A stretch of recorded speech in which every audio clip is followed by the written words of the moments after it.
Coucou tout le monde! Aujourd'hui une petite carte sur le thème des licornes avec un tampon de chez Stampin' Bella. Je vais d'abord découper mes motifs nuages à l'aide de ce die avec une forme nuage et fausse couture. Je passe tout ça dans ma Cuttlebug et je me retrouve avec une bordure nuage et j'en découpe une seconde un petit peu plus haute. J'utilise l'autre côté de ma bordure pour réaliser des nuages cette fois-ci avec mes encres Distress. En l'occurrence, c'est l'encre Broken China.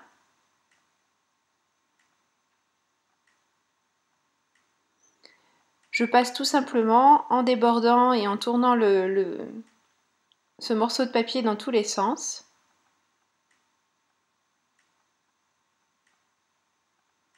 Alors, je fais un mix en fait entre la Broken China et la Tumble Glass.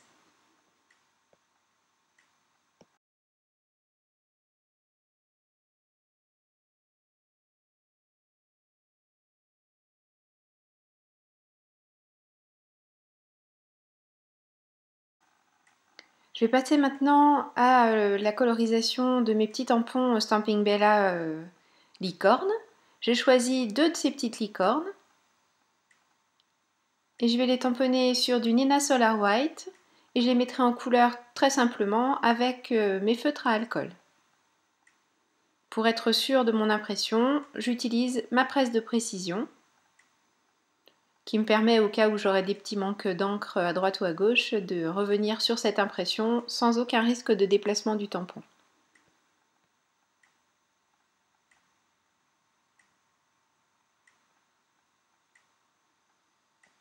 Je peux maintenant passer à la mise en couleur avec mes feutres Spectrum noir. J'utilise pour chacun des dégradés trois coloris, enfin non, un coloris en fait, mais j'utilise des tonalités différentes. En l'occurrence ici ce sont les mauves, les DP3, DP4, DP2, DP3 et DP4. Je vais toujours du plus clair vers le plus foncé et je reviens en descendant mon dégradé.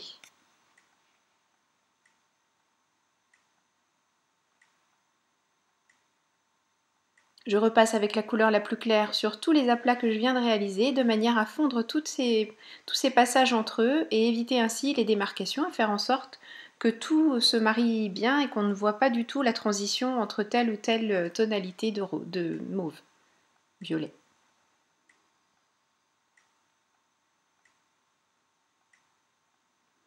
Ces petites licornes sont assez faciles à mettre en couleur hein, puisque en fait il y a juste l'écrin de la queue et de la crinière.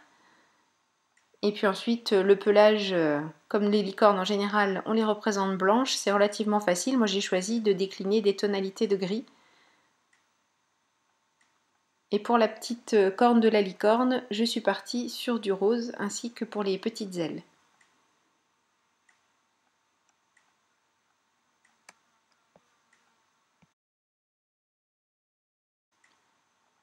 Pour la seconde licorne, même procédé, j'ai juste choisi les tonalités de bleu-vert pour la mettre en couleur.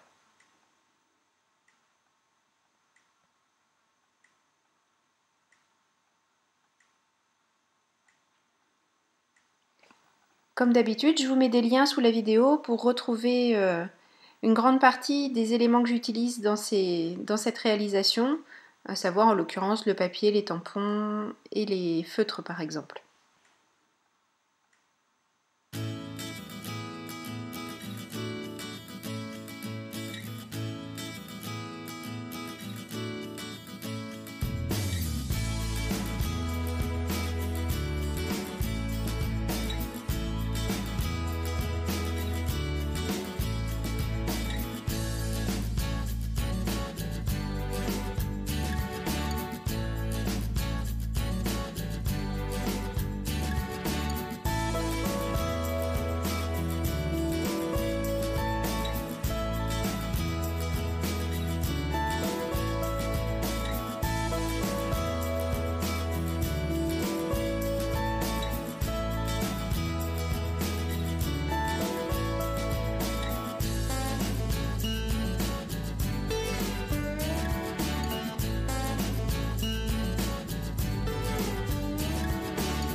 Je veux donner un petit peu de relief à ces licornes.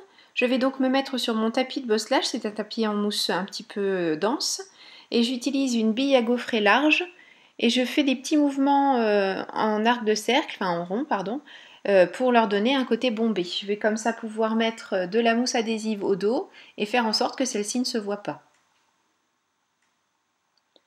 Je vais d'abord réaliser mon arc-en-ciel. Je choisis ce die de chez Rayer qui me permet de faire une forme incurvée.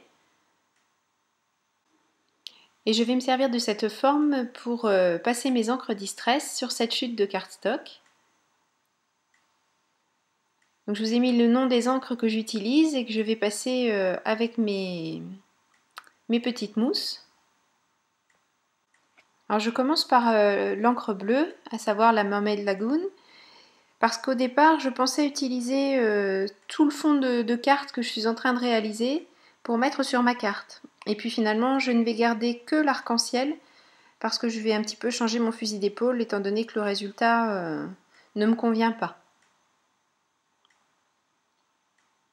Donc je décale petit à petit la forme que j'ai découpée tout à l'heure avec le die et je passe les différentes encres, sachant que comme il me reste du bleu ici sur le morceau de cardstock que j'utilise comme guide, forcément mon Squeezed Lemonade se retrouve légèrement vert. Mais j'aime bien le rendu que ça donne.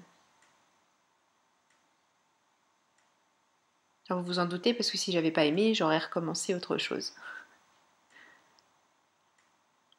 Et ici, je passe la dernière couleur. Je fais attention de ne pas trop mordre sur la couleur précédente, mais je fais en sorte quand même qu'elles se fondent les unes avec les autres. Je reprends mon fond ciel, mon arc-en-ciel que je découpe en suivant l'arrondi.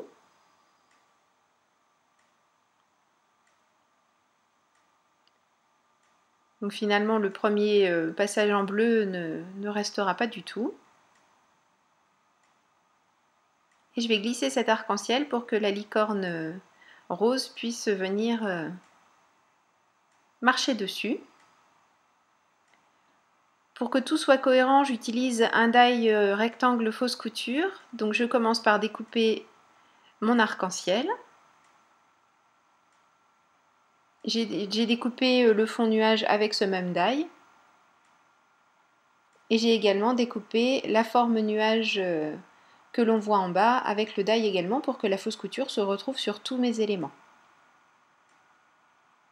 Je mets de la mousse adhésive au dos de l'arc-en-ciel.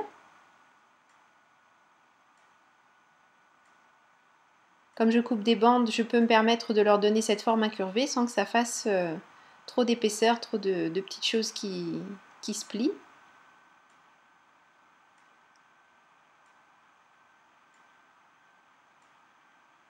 Je fais attention d'en mettre à peu près partout puisque comme je veux envoyer cette carte, je ne voudrais pas que ça s'écrase pendant le voyage par la poste. Je vais pouvoir mettre mon arc-en-ciel en place en reprenant le motif du cadre fausse couture. Il faut maintenant que je mette de la mousse derrière cette bande de nuages sans en mettre à l'endroit où se trouve l'arc-en-ciel puisque je ne veux pas que ça soit plus épais à cet endroit-là, je veux juste que ça passe de chaque côté de l'arc-en-ciel. Mais faire en sorte, une fois de plus, que ça ne s'écrase pas quand même pendant le voyage.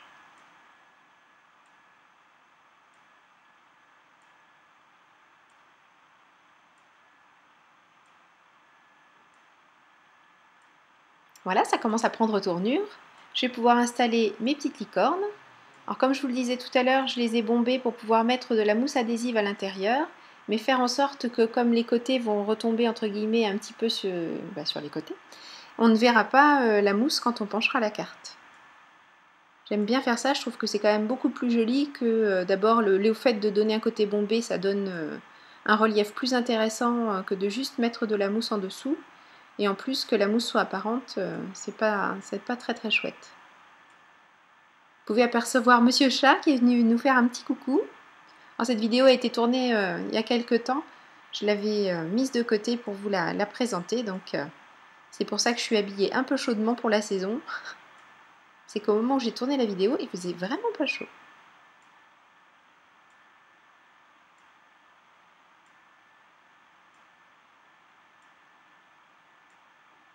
Voilà, mes petites licornes sont en place. Ça commence à prendre vraiment tournure.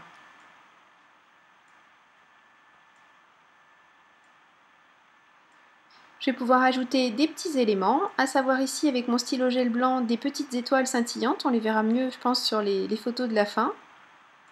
Donc c'est simplement en fait des petits traits qui se croisent.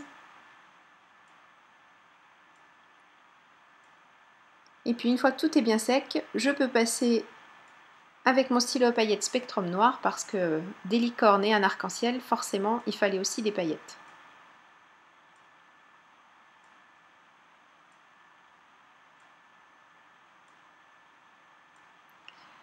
Il faut que je mette en place un scintillement. Donc j'utilise ma presse de précision pour éviter d'avoir de mauvaises surprises. Et j'utilise un scintillement de cette planche de tampon, toujours de chez enfin pas toujours, mais de chez My Favorite Things, celle avec les dragons. Et j'utilise le scintillement qui dit You make my life magical.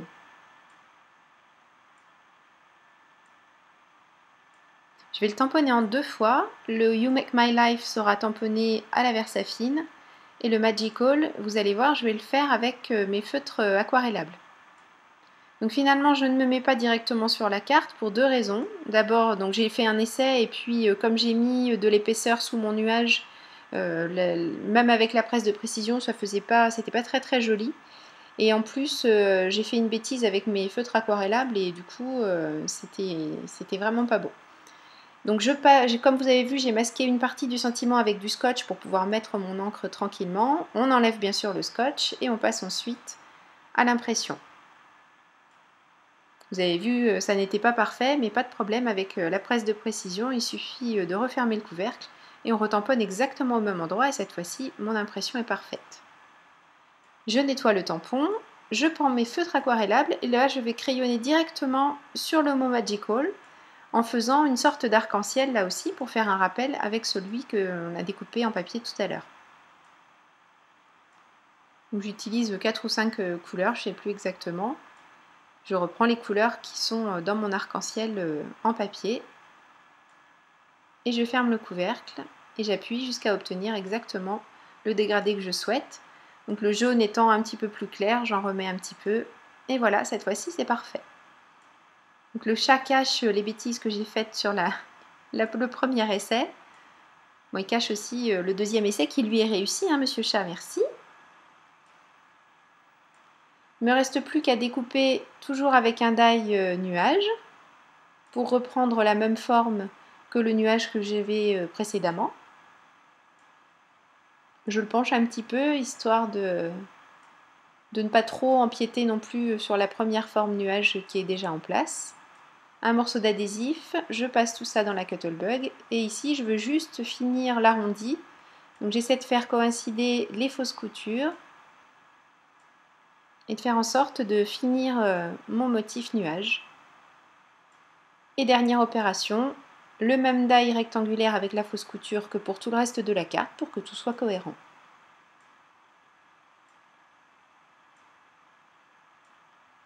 Il ne me reste plus qu'à mettre tout ça sur un fond de carte blanc tout simple.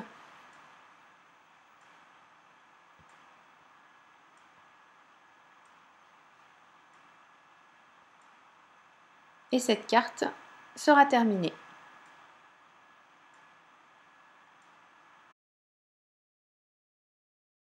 Voilà, cette petite carte est terminée. J'espère qu'elle vous aura plu et qu'elle vous aura donné des idées.